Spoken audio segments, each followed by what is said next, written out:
Welcome back to the News Forum. I'm Tony Clement. I'm the host of Boom and Bust, and we're here at the Canada Strong and Free Networking Conference in Ottawa, here with Renze Nauta. And Renze, thanks for joining us. You just finished a session on the new middle class.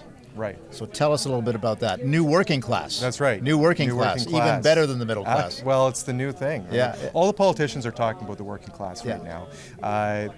Pierre Poilievre Jagmeet Singh is trying to rediscover the NDP's interest in the working class. So what we did at the Cardis Institute is we published a report that actually tried to put some definition around who the working class is, and then our challenge to politicians of all stripes, and here we're talking to conservatives, of course, is to develop a policy agenda that speaks to not who the working class used to be in the 1950s, but who they are today. And so we developed some demographic data around who that is, and that's why we published a report called Canada's New Working Class. So who are the new working class? So what we found, what we did is we took some data from the Statistics Canada labor force survey, and what we found is that the stereotype that people might have of the working class is no longer accurate. So the stereotype that people usually have is that they're male, blue-collar workers in the goods-producing sector. Think of a GM factory. Yeah, the auto worker. Exactly, yeah. But that's actually no longer, like, those people might still be part of the working class, but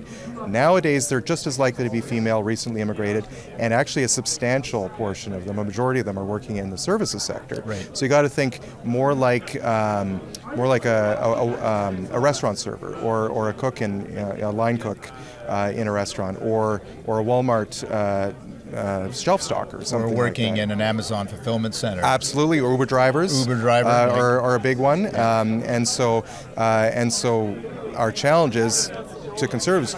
If you're going to seek the working class, you got to seek them where they are right now, and develop a policy agenda that actually speaks to them. And there's a lot of opportunity for conservatives to do that, if I'm being honest, because a lot of parties think they're talking to the working class, but they're actually not, and they've shifted their focus a lot over the last 20 years or so. I'm just going to put in a plug for my pal Monty McNaughton. Absolutely, in the Government of Ontario, the Labour Minister. He seems to be really focused on the gig economy and some of these new workers. Is that what you're thinking in your head when you said that? In part, yeah. So I think Minister McNaughton is a great example. We actually cite some of his work in our paper because he's also talking about the working class in a way that might be a little bit unusual to conservatives sometimes. Like the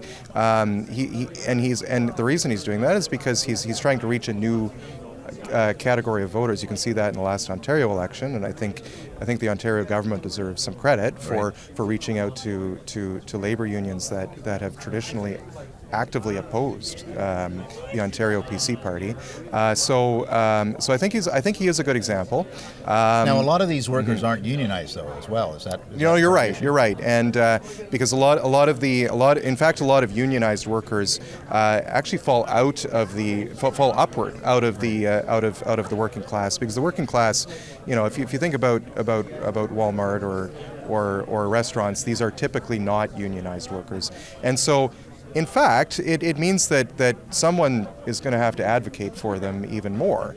And that's where I think political parties, if they want to take an active role in that, they could choose to do that. So I think one of the things that's really interesting in what you're talking about is that you're right. There's a gap or lacuna in the debate. Some of the progressive parties are lunging towards woke issues and cultural issues, not necessarily these class-based issues. Is that part of what you're finding as well? Yep, for sure. And in fact, the Broadbent Institute, the head of the Broadbent Institute came out recently, about a month ago, with an op-ed, and I think it was in the Globe and Mail, with a call to some of the progressive parties to say, we're actually in danger of losing these people because maybe we've lost some of our working class roots. If you think about where the NDP has come from, they've actually come from a very much working class tradition. If you think about Bill Blakey, sure. And some of the social gospel agrarian populist movement from the West, their roots are there, but they're not really there anymore. I think more and more they're shifting toward downtown elite opinion, and that's a legitimate form of democratic expression. But but if you're going to speak to the working class, you actually have to address where they are right now. We're going to have to leave it at that. We are massively out of time already, but thanks for joining us and good luck with your research. Thank you very much. Thank you.